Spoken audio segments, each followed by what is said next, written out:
I know when we get the four of us together, this thing can turn into a just laugh fest and we get all jokey pokey. But I wanted to kind of start off on a serious note before we go down that route. After your jokey pokey. All right, come on, serious it up. So I want to talk about something that's near and dear to my heart. You know, Chandler, when you look at the CrossFit space, there's not a lot of people out there who look the way you do. And especially when you go to the high level competition floor. I mean, I've seen like maybe one other, but what is it like to carry the weight of a whole community on your back almost for the four-eyed people? Yeah, and I mean, immediately I knew that it was for the glasses people. You did know right away? You see, I did this. I was like, where's he going with this joke? Yeah, it's huge. But I saw Medeiros do it, and I was just like, man, props, because they fall off my face. Our numbers are growing. I think the glasses technology is improving significantly. Shout out to Roca. I know when I first got here, I was wearing those Army birth control glasses, as they call them. Why birth control? Because nobody wants to sleep with you when you have them. Oh, So they call them BCGs, and they just fell off my face at every point in time. But you like can't have contacts because if you're in a war or something, I don't know, they get dirty and like, or it's really actually, I think they say like a chemical warfare setting, they'll like melt to your eyes and that's a problem or something. So, I mean, that sounds like a problem. Yeah. So that sounds like that would be a severe problem. I mean, I think a chemical warfare just sounds like a problem for sure. There's no parts of that are good. Yeah. so you have to carry two with you at all times? I'm always strapped up with the glasses. Again, like as a representative for a minority population group of people with glasses, like I know it's important that I'm always showcasing that, hey, I'm with you guys. We're all in this together. But you don't even wear straps. I think we should highlight the fact of the other day when we were doing our snatch complex, what took place with the glasses. My bar path was so excellent that it knocked the glasses off my face. But then you hit a hang snatch right after that. Bringing the bar down. Literally from hitting the snatch, he brought the bar down, hit his glasses off, and he kind of goes, huh? And then just snatches at 255. That video you sent me, you hit your own at glasses off with the bar, legit? Yeah. Yes. Wow, you keep it real close on the way down. Yeah, I was actually a bit surprised. I was like, I didn't realize it was that close, but now I know. Didn't hit your nose on the way down? No, just glasses. Just glasses, because it literally just went, poof. I don't know, even now, I still don't know how this worked, where like, it just got the tip of this one, because you think it would get the other two as well, right? Yeah. Like from a angle standpoint. Yeah. I don't know. Got a little lucky there. Yeah. So who else out there is holding it down? Like I said, Medeiros. Have you seen anybody else? In the CrossFit space, I haven't seen rec Like specs. consistently? Yeah. Does Roca make rec specs? They do. They do? Yeah. Yeah, when are we going to see the Horace Grant days out there? I have them. I think I need to find events where I can really show my tail, as they would say in the South, and just do something really goofy. Because I have them, but like I gotta have confidence. You can't be swagging out and then going and like taking like 13th place. Dude, you need to get like the high socks, basketball shoes, short shorts, tucked in jersey with rec specs one day. I think that deadlift workout actually could be I was going to say that or the final. Yeah. Okay. There's two workouts that this could come out on. We should have done the throwdown in that. Missed opportunity. Yeah. But actually, I need to buy the whole outfit. If I come dressed up, like I remember for Rogue 2022 when I showed up with like the goofy PE teacher shirt and stuff. Pat was like, "You were that confident?" I was like, "Yep." By the way, I like how Chris was like, "Oh, let's not make it a jokey pokey podcast." Trying to get all serious and then set us up for that. Yeah, we're off the rails. Hey, now. but you did just bring up the throwdown, and by the time this episode comes out, people will have seen that y'all repeated episode 1 of the throwdown for episode 300. So 6 years. 6 years. You guys, spoiler alert, if you haven't seen it, have gotten better. What the hell? We have. I mean, I feel like if we didn't get better, that was going to be concerning looking back. Really? I also know that sometimes like old tests we've done, I'm like, I don't know if I could touch that again.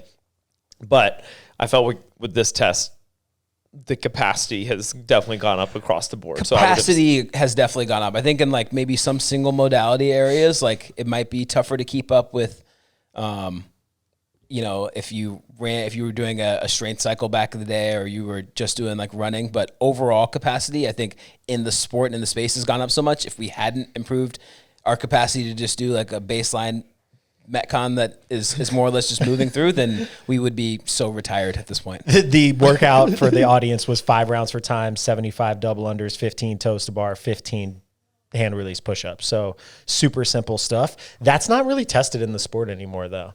I feel like that the sport has gotten more complex. So like loading has gone up. Like the that movement judging selection errors, has gone up. like you try to take out things that could cause judging issues. I feel like hand release push-ups are one of those that like, oh, or is he worming? Is he not I thought worming? the whole point of the hand release was that it was easier to judge. Yeah, but it can still also cheat. takes away the fact of how much more you can worm. I think push-ups in general just hard to judge. It was like hand release push-ups came out to make it better to judge, and then people watch and they're like, it's not working. So now they're just not really used. That's when like was the last time push-ups came what was out? it, the elbow standard when we did the handstand push-up? This is a good idea. Measure the gosh. distance here, right? Like It's made up. we just learned. We learned. That's all made up, I guess. Yeah. So speaking of the evolution of 6 years or whatever, we finally just had a games where it was kind of in the box CrossFit. And I remember saying a long time ago, I always kind of wanted to know who's the best at the thing that we actually do 95% of the time. So did y'all get the chance to watch that? And like, what did you think of kind of like in the box games? I mean, I feel like the tests have changed from the traditional, what we kind of like started this sport in, of the hundreds workouts, the regional style. To me, that seems more of like the pure CrossFit of what we started. Like the in-the-box workouts? Yeah, of like what I feel like got us here. I feel like now to this point, the sport has evolved so much and changed that it's not necessarily that as much. Because I feel like back then it was more just like, how much can you grind and suffer and like survive in some of these workouts? Because I remember some of the hundreds workouts that we even did in the gym before like regionals and stuff. I was like, I don't even know what this is, but it was like 50 thrusters at 185, 40 burpee box jump over, 30 ring muscle up, 40 burpee box jump over, 50 thruster. And I was like, how did I ever do that? But I remember that was one you wrote. But things like that where it doesn't ever seem like it's that as much anymore.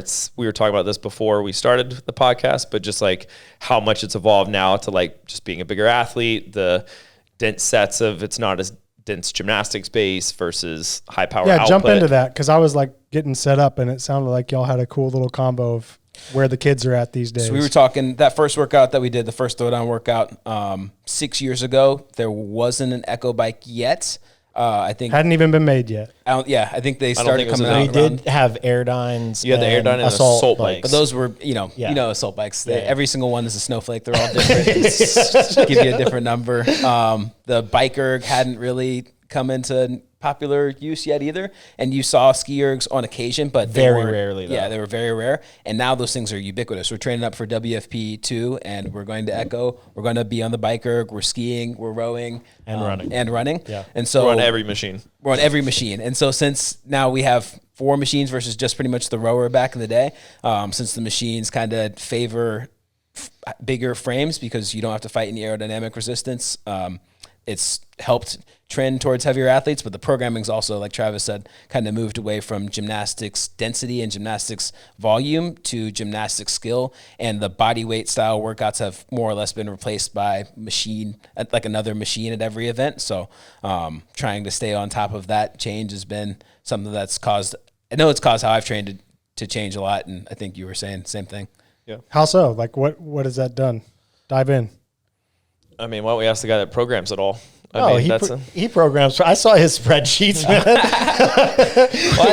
we got to adjust the second run session. Yeah, sometimes I'm far off. But I learned it from you, man. I was talking about like even the game split of like being like the average event you're going to run. I remember coming here for camp in 2019 and or 17. I was here for a bunch of the pre-games camps, but how you set up your games camp was that you run on average in 3 workouts and you lift this heavy and the barbell is this percentage and all that sort of stuff. So that's kind of how I broke down all of my training. I remember at the Warrior Fitness team, people were always frustrated, like, we're only doing stuff that you're good at. And I was like, no, I only got good at stuff that shows up a lot, except for cleans. But to that point, I think the change for training for me is that as a semi-smaller athlete, like my proportions are similar to Matt's and Rich's and closer to I grew up watching Chris Spieler as my favorite athlete. He's a little smaller than me, but like that sort of athlete. A lot smaller. Yeah, that's fair. But it made me feel like I could do that sort of stuff. But I used to be one of the stronger guys in the field. And then as all this machine stuff came in, I also used to be terrible at machines. These guys could talk about how I was absolutely no good at all. There's a couple workouts. I remember doing one. Echo bike thruster. The echo bike thruster hurt my feelings. I remember exactly where I was for that one. But you'd given me this row workout of like 60 calories at 1,600, and I was supposed to rest until I could repeat it, and I just couldn't repeat it. I was like, I'm done, Max. You used to go to bed and come back the next day. This was 4 days. And so I had to like put a lot of time and energy into getting halfway proficient at the machines just to still go out and get smoked on it. But like to be able to compete at all, I had to do that, and I lost a lot of strength. So my home run ability to win like strength and power events kind of evaporated completely. But I'm still able to be in the sport in a way that I couldn't have if I didn't. So that's how my training's changed. I don't know how. Yeah. My programming philosophy, I think, has changed. In the past, and I think it was more geared just around the CrossFit Games in the past, because that's pretty much where all the elites were competing. There was maybe Wadapalooza or maybe Dubai, but we didn't really prep for those like specifically. And I feel like in the past, I do all this data analysis. Okay, this is the test. This is what it looks like. This is the time domain, how many of them there are, where my athlete would finish relative to them, and I'd try to find the lowest hanging fruit. Now, I don't try to predict what comes out because it changes all the time at every competition. And I think I've built my own like internal heuristics for being like, okay, well, how are you at strength relative to the field in which of the components? How are you at the machines? On the machines, are you better long, better sprinty? And then I just kind of build the program to make people more fit and then try not to worry about what the test is. Because in this sense, let's say we look at this games and then I'm like, all right, well, now the games is in the box and it's going to be more stuff in the box. You show up next year and there's a swim, an outdoor bike, 4 strongman events on a field. And now I'm like, wow, I wildly underprepared people. So I think I've almost like removed myself and my thinking from the games. Not that I'm not preparing people for it, but just that I'm not letting it define people's training, even if I do like have to kind of lean into that. But I think I would have just done it by saying, well, you need to get better at machines, as opposed to like, you need to get better at machines because it's more likely to come out. Okay. Maybe. I don't know. Yeah, I would agree. I mean, I think I also just, I don't say I don't care. I'm always just like, just keep giving me fitness as long as, and then I feel like each time we talk, I'll be like, what do you think we need to touch on? I'll be like X, Y, Z. Then just keep writing random stuff, because I mean, that's ultimately what comes up. And then what you can never guess. You'll never be right. I mean, even all the WFP stuff. I mean, some people guess right, but you? I guessed a lot. Of this year's games? Or, WFP. Oh, WFPs. Oh, of your list. Yeah. Yeah, that was pretty good. So I called Chandler prior to me leaving for the games because I knew Chandler was going to get here and he was training with Travis. I'm like, hey, if you're going to train with him, like, you know, what do you want input on? How do you want to work this? He's like, just write Travis's training as if you write Travis's training and I'll jump into it. I leave, I text Travis and Travis is like, hey, Chandler's about to text you. And I get a text with like 80 movements. He's predicting WFP. I was like, I literally got on a call with you before I left. Why didn't you share any of this stuff? Yeah, I lied. Anyways, it was good. It was good information. I used it. And then he really wanted, I think what he really wanted to do is send you an email.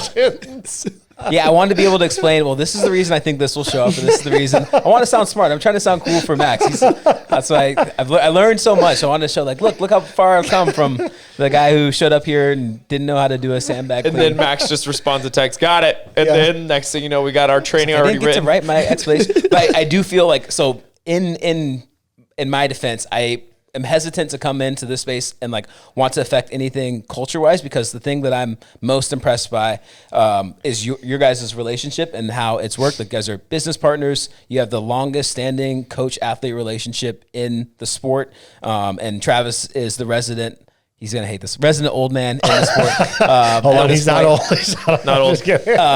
Nope. But, you know, like since 2013. So I think I'm like, I don't want to come in and disrupt something, especially when so much of what I think I know or things that I've learned like came from watching you guys operate, either from watching Travis as how Travis goes about being an athlete or how you go about programming and coaching. So in my mind, I was like, I can't come in and say, hey, this is how we're going to do this thing now. Like, you guys are going to be like, anyway. Yeah, at some level. I remember making that joke back in California.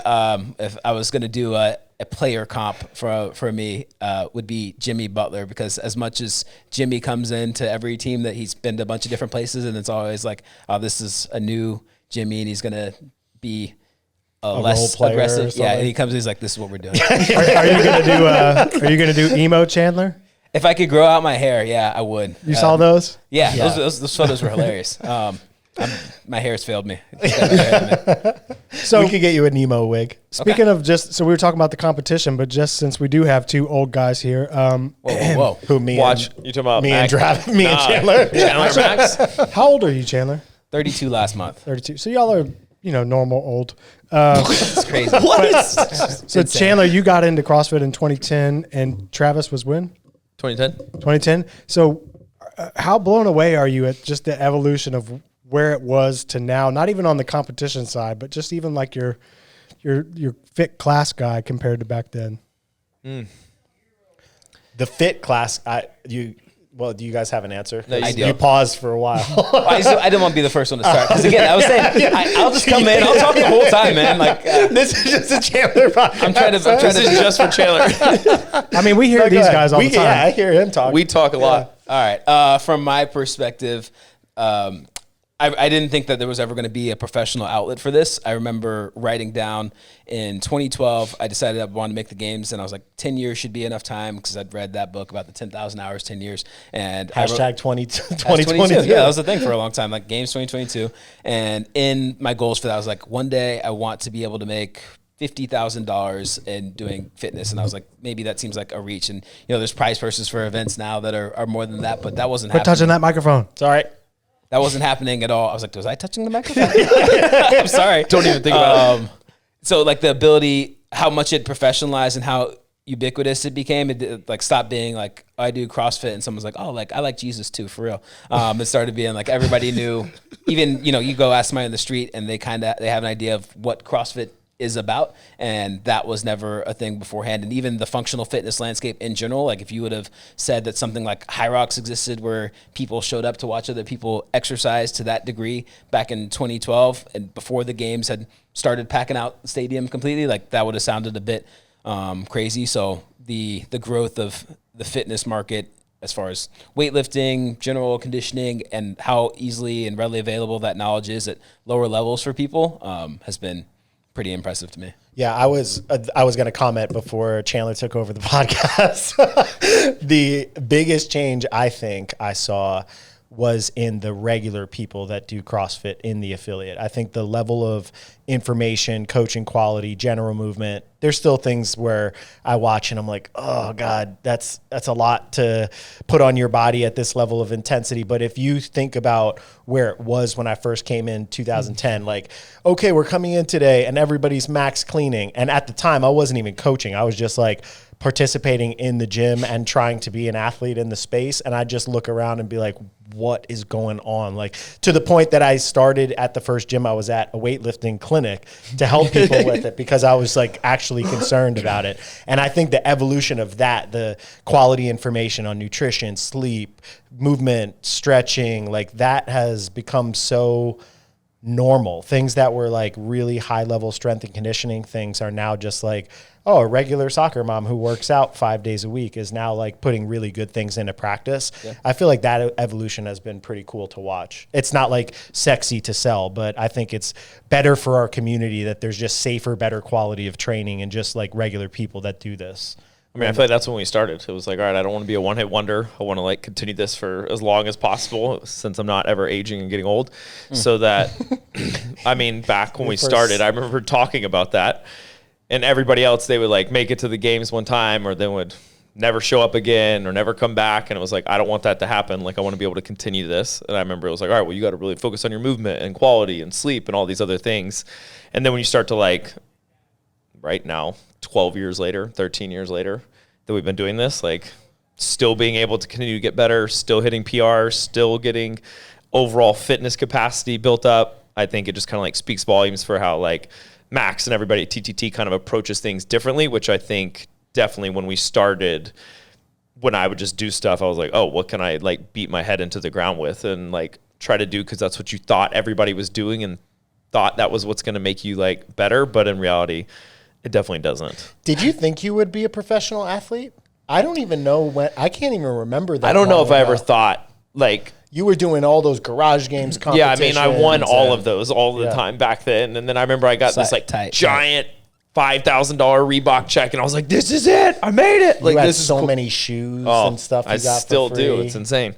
But I don't know if I ever looked at it like that. Yeah, I just think kind of like evolved. Like, I would just want to be at the games. Like that was like, hey, how do I get there? And these competitions and other events to try to win were like the way to get there, I felt like, for me. A lot of people don't know you're looking at the 2014 and 15 Rumble by the River Columbus, Georgia champions here. What? He won it the year before I got there. I remember everyone was like, dude, maybe you can make the game someday. Travis Mayer was here and he won last year and he's at the game. I was like, oh, so maybe. I don't know. What was the year that you did? Sorry to bring up a bad memory, but you like failed overhead squats at 225 and just missed out. 2016. Then that was your first year of trying to qualify for the first time? I felt... way to bring that up. It was the first time was that the first... did we even meet at that point? I think I'd met you guys before that. I'd came up once when I was stationed at Benning in 15. But in 16, I came by a little bit more regularly. Because you knew Perrin... No? But I don't even think Perrin wasn't even here. She wasn't even here. But I've known Perrin since 2012. Yeah, 2011. 2011. Sheesh. Old. Not old. Yeah. Not old. Experienced. Aged. Very wise. Fine wine. So Max and Chandler, y'all both have a wrestling background. Kind of tell me, what is the grit for wrestling? Is it even comparable to the grit for CrossFit? I'll let Chandler speak more on this because he wrestled for a lot longer. Well, and it's the Chandler podcast, so let him. Yeah, I forgot. Guy, this is the Chandler Animus podcast. CA, make sure to change that.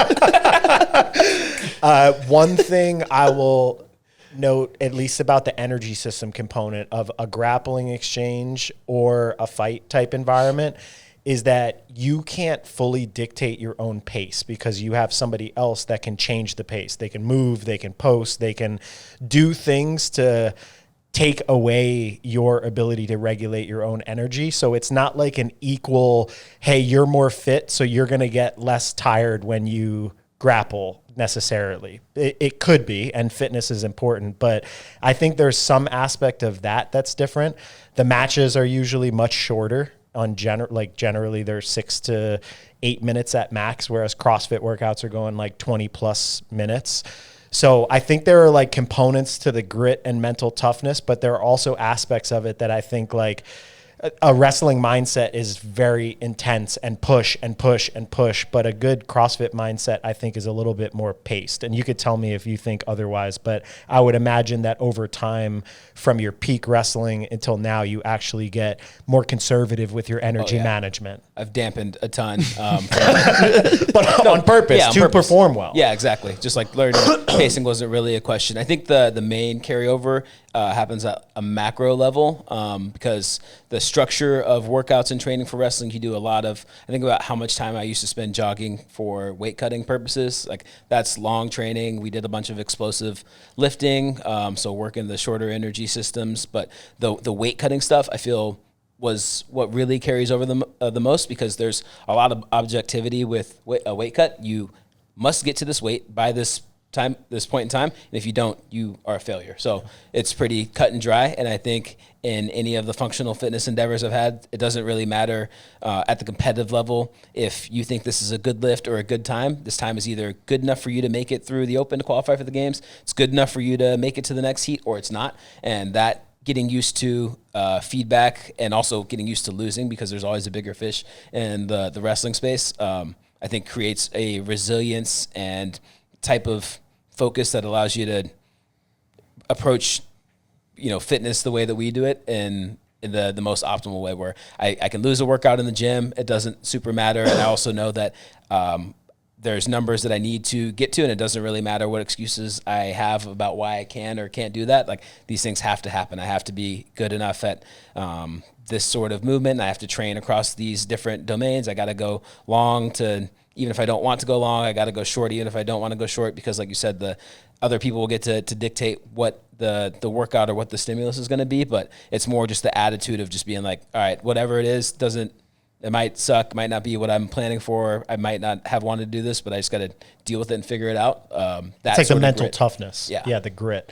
Yeah. The other thing about, and I did judo, then wrestling, then jiu-jitsu, then kickboxing. So I think my mind is a little bit less just wrestling focused than Chandler's. But in the other martial arts, there's places where you can purposefully pause. And I think I wrestled as a heavyweight. That's why you're so good at it in CrossFit? I'm good at resting. Yes.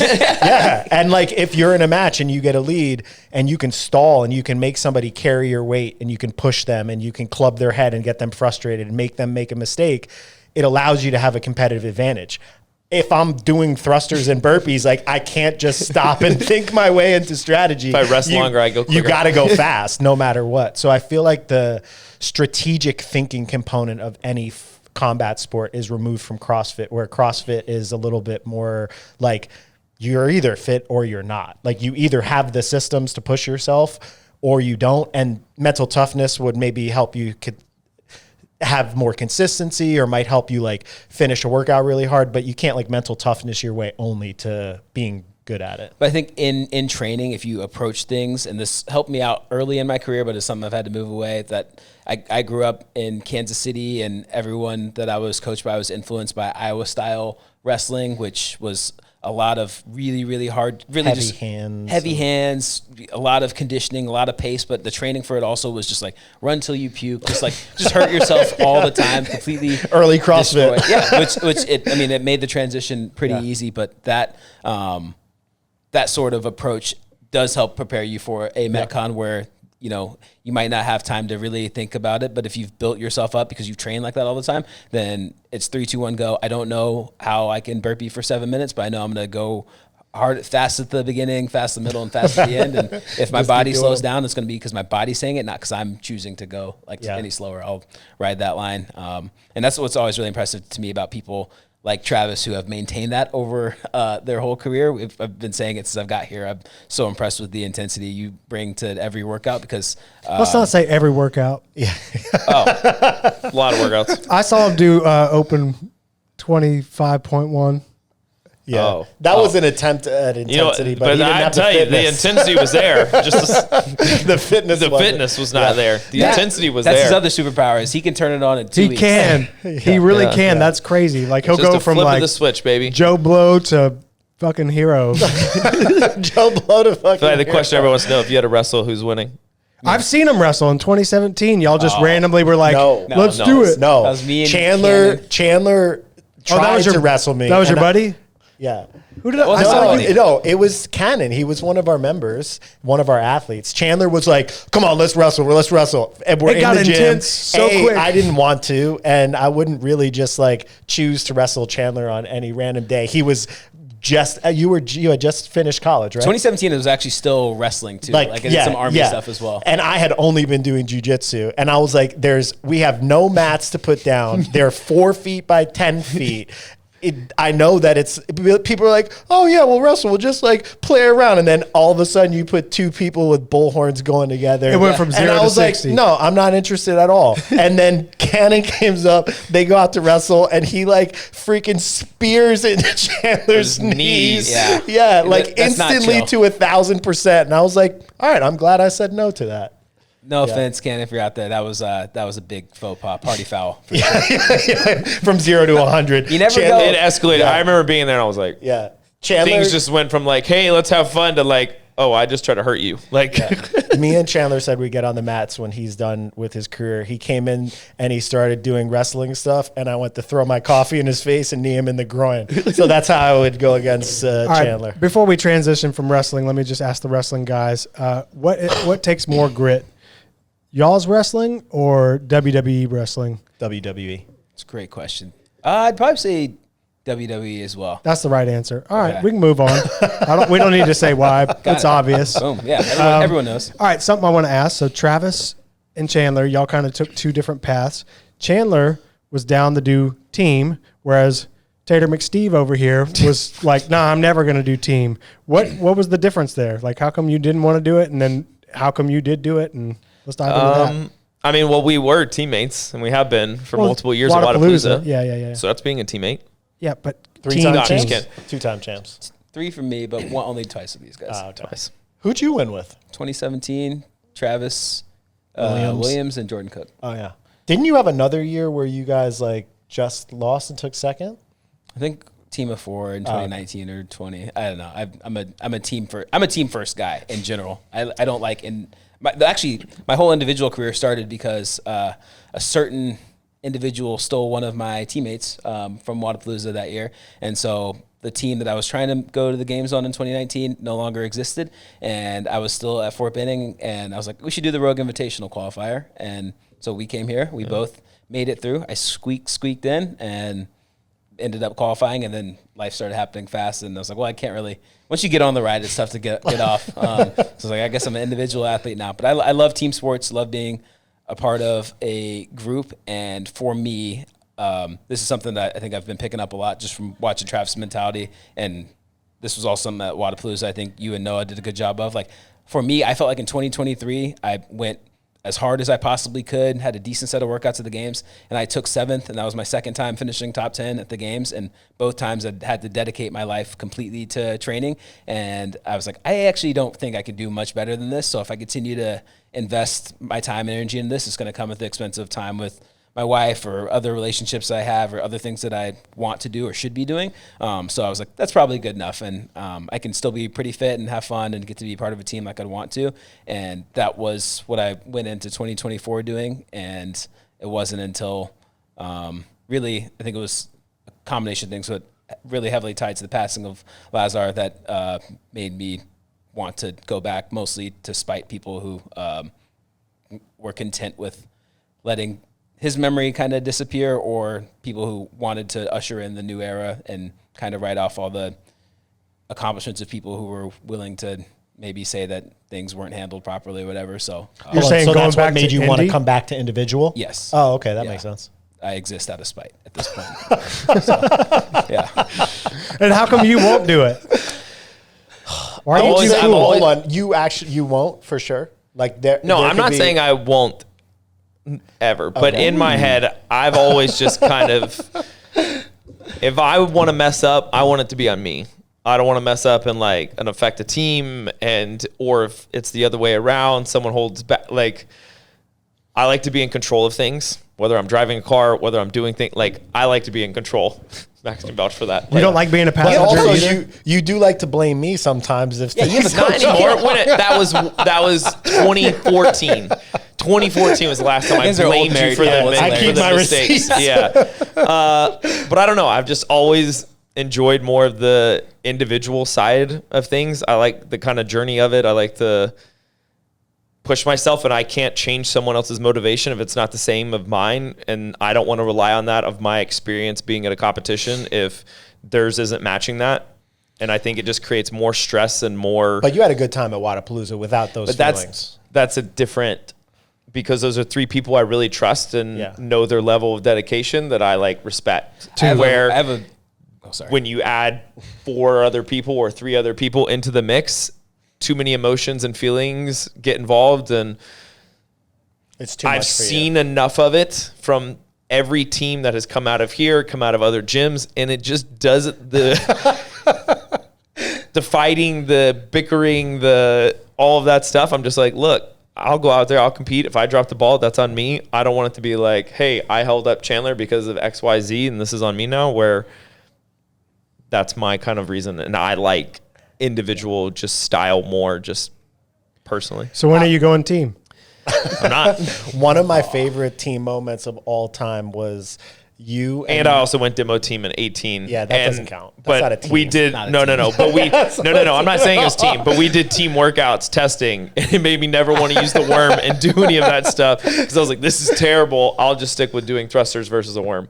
You and Noah did it was an in gym. It was Yeah, a partner.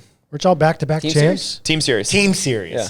And there was a burpee workout, and when Noah I was yelled at you. dragging you. He was Yeah. like, "There's every burpee's $5,000," literally in the middle of the workout, just dragging you over. Yeah. It was the worst I think I've seen you look ever But in CrossFit. we won back Yeah. to back. Yeah, team can pull that stuff out of you though. It can, and I think that's great. Yeah. But I also think, look, That's like me saying a wall ball. Pick it up, Noah. Just keep wall balling. Like, come on, like, what do you want me to do on the burpee? I'm going as fast as I can. Hey, row faster. Just row a little faster. Yeah. These calories are $5,000. That's generally true. I have a rule, and I think you would like this, which is I don't go team with people unless they're better than me or they're working harder than me.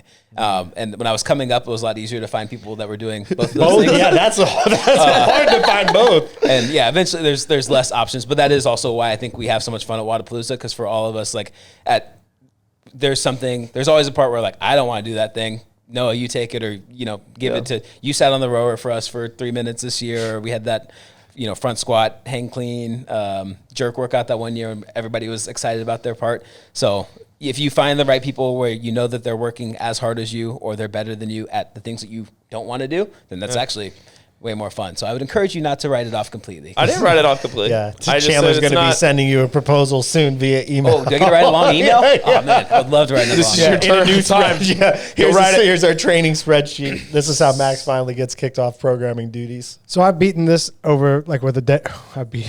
You got this. You got this. Get it out. Beaten this point like a dead horse. You got it. I'm going to move on. But so Chandler, you've done normal team, and then you've done the Wadapalooza 3, guys versus guys, that kind of team. Which one do you think is cooler? Which one? Never mind. So the mixed teams against mixed teams, or the 3 guys versus 3 guys? You have a mic, man. What? I want to hear what Travis has to say. Nothing. So I'll tell you later. The training with the mixed teams was really fulfilling when I did it last year, and has been in the past, because I think there's a little bit more strategy. And last year I got to do it with my wife. The competition was not that tight at all, but that has nothing to do with the structure of the teams. I think I enjoy the team of 3. That's probably my favorite competition of the year every year, just because you get people who generally wouldn't be doing teams stepping in. And for me, I think the advantage, or the thing that I view as my biggest advantage, is that I care a lot more about the planning of every training session and like how the workouts go. I don't have maybe the physical aptitude to win all the time, but I don't feel like I ever get out planned for something. And that kind of evens the playing field, because there are more places and spaces where strategy steps in. And I think that allows me to express fitness against the best folks in the world, where I know that I, like, from a straight up output standpoint, like, I can't do that on the individual side. So I get a lot more enjoyment out of the team of 3, because it's a strategy game more than it is. The walkthroughs and things we do when we're in Miami are we were at, where was it? Like, we were at a coffee shop, and then we literally went outside the coffee shop, and we're running through the orientation of the clean. I have a video of that. Yeah, it was just like Max sitting in the window, me, Noah, and Chandler outside, just like walking, people looking at us like, what are they doing? We do that every year, though. Like, we do. Or the text beforehand or something. Like, we just give a darn about it, but then it's really satisfying when a plan goes through. You don't really get that on the individual side, because you just kind of get dragged into, like, if you're in the heat, you're like, if I want to continue to do this, if I don't want to be unemployed, I need to keep up with this. So I had a plan to go at this pace, and now that plan's out the window, and I'm just gonna try to suffer, and see what happens. Yeah, I think that the team of 3 just same-sex pairings are better viewing experiences, personally, as like a fan of the sport, because I feel like you're more likely to get people that are all level, whereas when you have mixed pairs, the talent pool is not as big, so it just ends up being like, who can you get on your team to fill these gaps, as opposed to like, hey, there's 8 teams in the field that are competitive, which I felt like at Wadapalooza, there was probably like a good 6 teams that were all kind of. Yeah, there was a lot. Last few years, it's been really, really deep. Stacked, yeah. I think they're both cool for their own reasons, but transitioning, the WFP Vent 2 workouts just came out, and I think the overall consensus is that they're pretty sweet. Yeah. What y'all think about them? I liked them. I mean, they're definitely kind of more up my alley. I feel like of the type of test, I feel like I would love to see a wall ball in there, but I feel like that would be my only. Trav wants to see a wall ball. Yeah, surprise, surprise. Trav wants something he likes. The odds now are higher. The odds are higher for Copenhagen, so I'll take it. Double Save points. the best for last. Save it for me, please. Flip side, Double because we have a Karen. clean. Now the clean is not going to be in Copenhagen, so half points for this clean that I'm going to go out there and bolo. Yeah.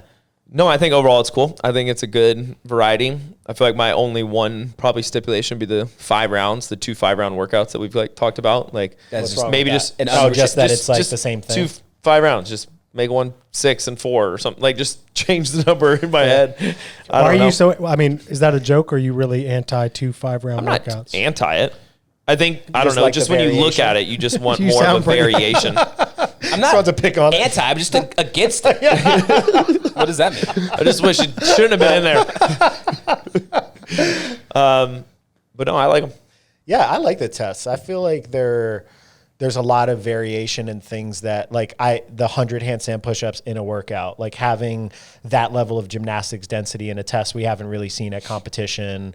I like the fact that the max clean this time is 100 points instead of 50 points last time. There's like kind of a short, not for Chandler. Back squat, man. I was so close. CrossFit still came back one more time just to do it. The You think they changed the workout? Just for me. No, I'm just kidding.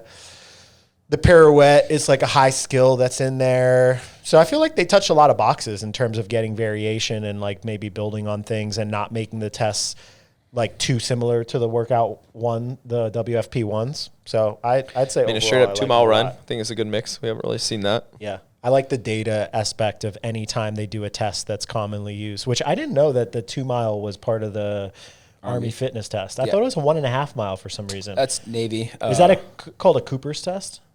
I don't know, unfortunately. Okay. But as of now, all the branches have their own, their own PT test, and it's different. But the Army's has been 2-mile, even when they changed it. So everybody, you better watch out. He's had years of practice for this. I mean, I'm fast. It means I've done it a lot. Yeah. I was going back through, I was checking my Beyond the Whiteboard, and I've done the exact 2-mile distance for time 52 times. And I was 52 times? Yeah, and that's since graduation too, when I started recording diligently. And so I did some more back of the napkin math, and I've probably done 85 2-miles in my life, like for time. And so you just get real no one familiar. else has that record, I bet. Yeah, but again, it does not help me. Jeff take the is wins. still faster Take the than wins. me. Just take the wins. Yeah. Well, nothing's gonna be surprising for you. No, that's the worst part, though. I think that's why you slow down as you get older, and that's why I'm impressed with Travis. Like, I know how it feels. I'm like, do I really need to feel like that today? Even the workout that we did today when we did the throwdown again, I was most worried about the fact that I was like, because there's nothing that's going to stop us from going really fast, this is just going to hurt. It's going to be 7.5 minutes. You could put any movement in there, and even if they're easy movements, or it's double unders, toes to bar, hand release, like we're going to go so fast for 7.5 minutes that you're going to feel like absolute garbage by the end of it. And lo and behold, I'm 6.5 minutes in, I'm like, I'm starting to feel like garbage. But it's 6.5 minutes into a 7.5 minute workout, so you had to hurt for a minute. Max, when was the last time you did a 7.5 minute workout? Yeah, no. I actually had this. I asked this question to Fikowski 2 years or whenever our first podcast was. I was like, what is the key differentiator between people at the games that like get on the podium or perennial there at a regular basis and people that are like just one time or bubble? And his thing was that it was pain tolerance. Like that was the number one variable that separated greatness from not greatness. And I just disagree with that. Like if you're hurting in that workout for a minute, I feel like somebody with less fitness is hurting like 40 double unders into round one. Yeah, and I mean, to get to the games, like everyone has that level of pain tolerance. But I know for me, as someone who was never a podium guy, but was probably in like that next tier below, that's probably the difference maker. And maybe even the best finish I ever had was at Rogue when I made the podium there. But I had also missed the games when I'd gotten sick that summer, and so I was hurting myself more than I ever have before. I don't think I could ever do that. I'm so not you think it is pain tolerance? I don't think that's like totally out of the realm. And again, like coming back here, part of why I want to get back out here so I could train specifically in a sports specific way, because I think you get to a point of being good enough where I can avoid hurting, especially the training I was doing, like a lot of low, slow, easy stuff. I can go 6 months without hurting as bad as I've hurt 5 times in the last week because I'm actually having to go. But I think it's the level. I think because we've talked about it of like even the intensities, like how you always train this intense, and I'm like I usually kind of do, but I would feel like it's the 8 to 10 minutes in when it's like I could just throttle back a hair. I always throttle back every time. But knowing that like he's right there, I'm like, oh, you can't. Like that's the difference, I feel like, from the intensity standpoint of being able to push that much more to gain out of it. So maybe it is more of the pain tolerance, but I feel like a lot of it is like I got screws that are definitely loose up there. You've never been afraid of that. Like it's never been a thing that I've been like really concerned with. I mean, there are times that you're like, okay, like I know exactly, like my butt's puckering up. Like this is really about to. Can you think of one? God, what was for me, it's probably some thruster chest to bar combo. And it just like, I mean, granted, I have like numbness and weird things that like happen as that's going on. So I think that's kind of like the pain tolerance that I would like just can't train and be prepared for as much as if it's an echo bike test. I'm like, okay, like just push the echo bike. But you'll still do it. I just won't do it. I haven't rode a 2K since Max told me to row 2K. Yeah, but that goes against the argument of it being just pain tolerance. And then that's why I was like, maybe that's why I was very good but not great. I always have seen that as a weakness in myself. Like I'm not as sick as a bunch of the other guys. Yeah, straight up. That's a different kind of pain though than I think of as pain. Like it's a metabolic, like that type of pain is a specific thing versus like Travis is not tough if you hit him. Like just taking a... But that's two different types of pain. Yeah, but then maybe the blanket statement then is what I disagree with. Yeah, but I think your level of pain is like physical fighting because that's what you've been taught. Or like football versus like very mine is heavy. Like, yeah, but I mean, I'd hit the ground at 50 miles an hour in motocross, and I bet you wouldn't. Yeah, like, I would assume he was talking about like feeling like you're going to die in a workout. Yeah, the suffering, breathing stuff. Yeah. That's not my advantage. I think my advantage is like the discipline side of things. That's what I always... Like staying consistent and training. Staying consistent, not vacations, and then like the really long pieces and stuff like that. Like I think I can do that really well, and I've always tried to gain my confidence from that because I know that when it comes time for... the Rogue workout where it was the thrusters, Echo Bike thrusters, or Wadapalooza a few years ago and had to do the row chest to bar thing. Oh, like, dear God. If it's something that's like, you just need to go out and hurt, I already have resigned myself to the fact that, I'm probably not going to hurt like that. So you heard me say it. I'm punting that workout, man. Like I don't have that sickness in me, and it's not going to just show up magically because I haven't trained it. And so being a bit of a realist, maybe that caps me out, or maybe that makes me soft in that regard, but whoever's calling me soft there, I'll beat them up too. So. Yeah, I don't remember what I said in that podcast, but I thought, or at least in the moment right now, I think durability is the thing that I think is a huge separator. Just to be able to take the training volume consistently and do it. Even some people that I've seen have the mental toughness to do it and deal with it, don't have the physical resilience to keep going and keep tolerating it. Like they just get injured more frequently, or they get neck tweaks or back tweaks or shoulder things. Are you talking about Gilpin right now? I wasn't going to call anybody out specifically. Well, speaking of durability, so heading into event 2, I kind of want to know y'all's headspace. We have a bunch of the people who are going to be at WFP2 who just did the games. Have y'all thought about that? Do you think these guys and girls are going to show up differently? Are you going to try to capitalize on maybe them, just having done that and then maybe taking these next couple weeks lightly? Like they won't take the weeks lightly, but I wrote an email to Max, and my whole plan for the year, this is going to sound really stupid if I go out there and get smoked, but I saw this as a huge opportunity from the very beginning of the season, because I was like, having done the amount of research I've done in other sports, specifically in cycling, there is a huge hormonal drain that comes from competing at a high level, and it's the reason that like most cyclists, if they do well in the Giro d'Italia, they don't ride as well in the Tour de France, even though you have a good bit of time separating them, because it's just very hard to peak sequentially that quickly. And specifically 4 weeks is a harder time to maintain a peak than it is if it was back-to-back weekends almost. Just the way that anaerobic capacity falls off. You either have to like try to stay anaerobic the whole time, and then you're maybe going to get hurt or whatever. So in my mind, it was a big opportunity, and I think I see my best chance probably of taking out one of these folks who is probably just straight up better than me at this point in time is going to be right now. And I think that's what prompted again the move to come here, to be like, there is an opportunity for us because this is our peak for the summer, and other people will be trying to do like trying to peak twice, and everyone is good, but like surely they can't be that much better. And then you put and I mean, I feel like we clip that word. There will definitely be people I think that like break this mold, but it's been a lot. I mean, it's not just the games, then rest 3 weeks and compete. Prior to that, people had to qualify for the games. Some people went to online multiple competitions to do that, quarterfinals, WFP1, the stress and emotional stuff of LCQ, what happened last year. So I do think that there are going to be people that show up flat. But I think also I've seen enough in this space. Like we were talking about the 2 mile, like estimated times. And I feel for many years in the past, I've went to these competitions and underestimated what the best people could do. And it's just like the winner's effect. You win, you feel good, you're getting big contracts, your mind is in self-belief. There are some people that will just defy this, but I think overall, people will be a little bit more flat than the games. And I think the programming too at the games was also not like typical games. Yeah, it wasn't as destructive. So it was a little bit in their favor in terms of that aspect. Yeah, but I also feel like anytime we've gone to putting games events, that just the feelings when you're done, you're like, all right, I want days after to like calm everything back down. So even them taking a week off, if they did do that, or if they had an injury or something happening, like you need time for that to heal. Like those things all go down. So I think for them, even if they miss a week and a half, that's 6 or 7 days that we just capitalize on training. That is in our favor. Even with movement selection too, I remember, they announced the crossover double unders. Everybody was practicing that. Like, there's no crossover double unders in WFP. There's no freestanding handstand push-ups. A lot of these things that people were practicing for. Pegboards.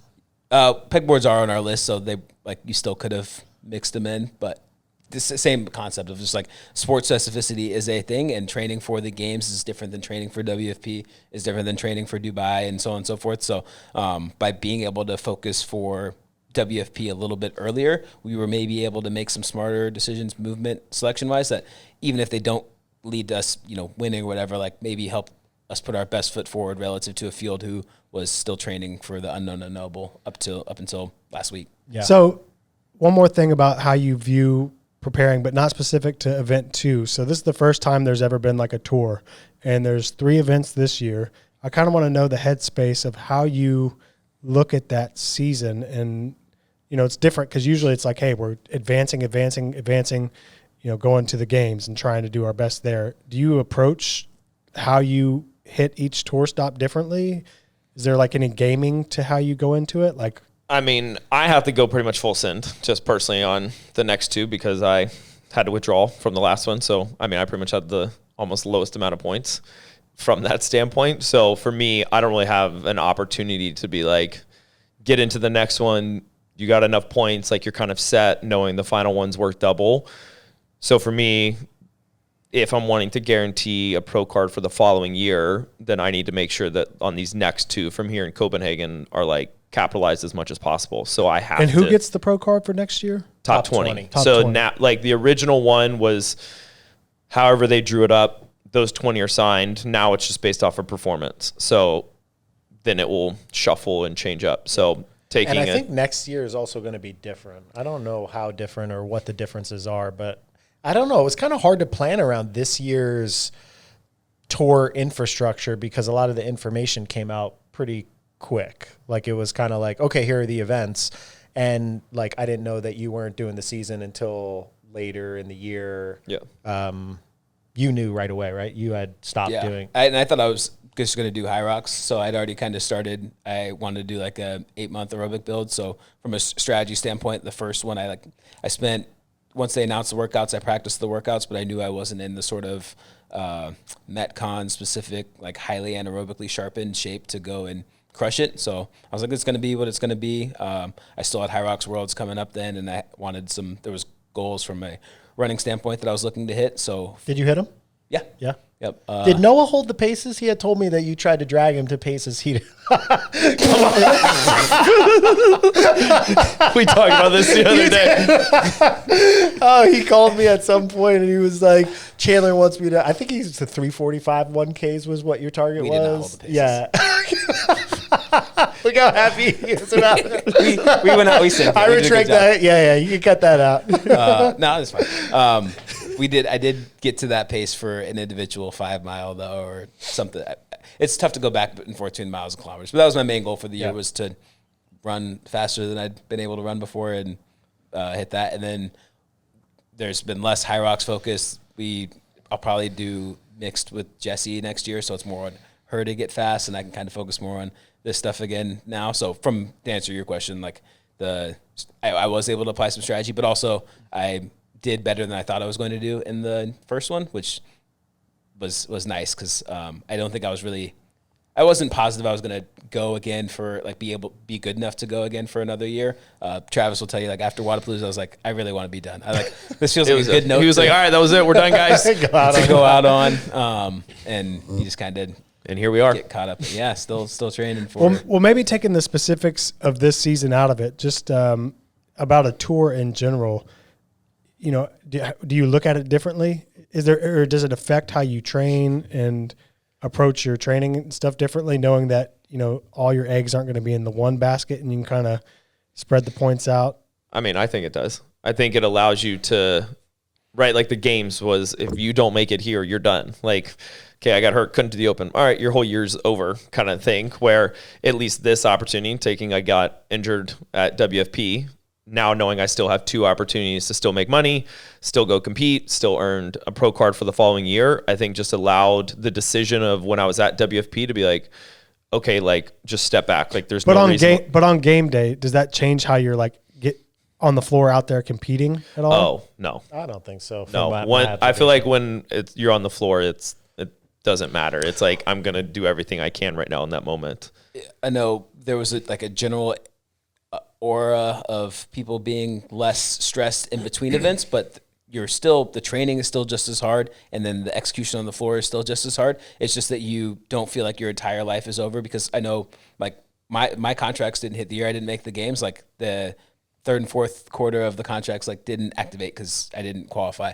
And so that sense of pressure is kind of removed, which allows you to compete a little bit more freely, which I actually think helps give a better product. We were talking about that a little bit beforehand, and we've talked about other athletes as well. Like you have those people who are really good at executing in the 4 walls of their own gym, and normally the reason for that is that there is no pressure, that their abilities don't change. And you said durability was kind of like the thing that you thought separated the good from the great. I really think it's the mentality, because I think at the top 50 folks, we're all about similar strength and similar cardio and stuff. It's who can bring that intensity to the floor, and it's normally the mental stuff and distractions, competing in a different place, that ends up taking you out of that. And for all of us to kind of have one additional complicating mental factor removed, I think means that you're able to push a little bit harder, but also have more fun at the same time. So it seems like best of both worlds from my personal experience. Like I went as hard as I've ever gone, but also didn't have that sense of fear that I needed to go